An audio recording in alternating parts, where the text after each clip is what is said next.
happening, it's probably because somebody else has already opened it. So you can just go up to File, New, and that'll also work as well.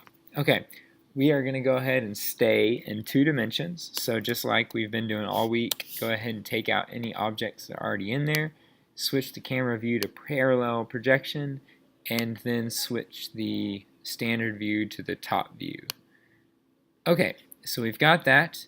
Now, today you are going to be drawing right triangles and measuring the hypotenuse and filling in that information on a reflection document, and doing some screenshots maybe for me, or just attaching the file. But let's just go ahead and get started with drawing some triangles.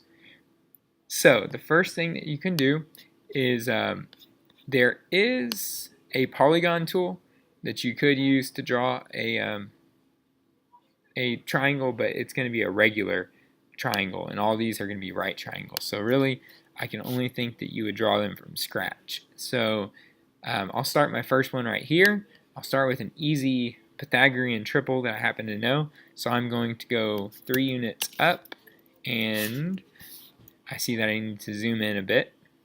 And then I'm going to go 4 units over this way. Okay, so I want to complete my triangle. So I snap to that endpoint. If I did it correctly, I'll see that it's filled in. Alright, the helpful thing, first of all, I want to measure my sides to make sure that I drew them correctly. Go ahead and put dimensions on all your triangles today. So I'm going to do that, and I'm going to do this. So I can see that I've done a 3-inch leg and a 4-inch leg. Now I want to measure my hypotenuse. Now this can be a little tricky depending on where you put your mouse. It may not want to do it like you need it. So if it's like this, that is not what I want, and I don't want it like this. I want to see the length of the hypotenuse, so I want to extend away from the hypotenuse like this. It may take some playing with to get it to work, but that's what I want. 3, 4, and 5. So I know I did that correctly, because that happens to be a Pythagorean triple. It would not work otherwise. But say I gave you something else. Say I gave you something like a triangle that is 2 inches high and it's 2 inches long, and I want you to measure the length of the hypotenuse.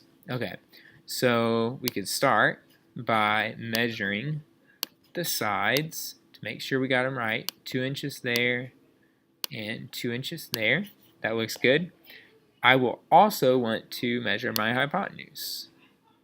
So from edge to edge, so from here, whoops, make sure I've got it selected.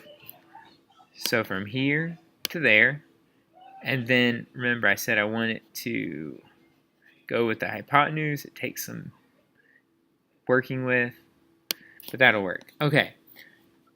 I actually want better precision than 1/16 of an inch. I want to measure it in decimals because I know that you're going to be doing a lot of your calculations in decimals, and whereas 2 and 13/16 is very close to the exact, I would like to see decimals because I know that you guys are going to be working with more decimals and fractions in geometry.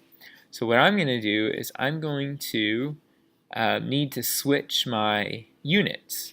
To do that, you go to Window, and then you go to Model Info, and then you are going to go to the Units tab right here, and you are going to switch it from architectural to decimal. And that's going to allow you to have decimals on your drawing instead of inches. And if you look in the background, see how it changed them all to decimals? And that's exactly what I want. And if you actually worked this out with the Pythagorean theorem, that's what you would get. Alright, so let me just draw one more so you get the idea, and then there will be lots of them in the exercise set for you to work on. So I'm just drawing a random one right now, just so you see the dimensions one more time. Of course, on the actual assignment, they'll all be listed for you which you need to draw. And so So there's another example. And all of that is in inches. Okay, if you have any questions, let me know.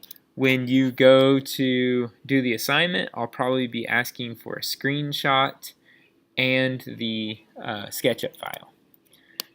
Good luck.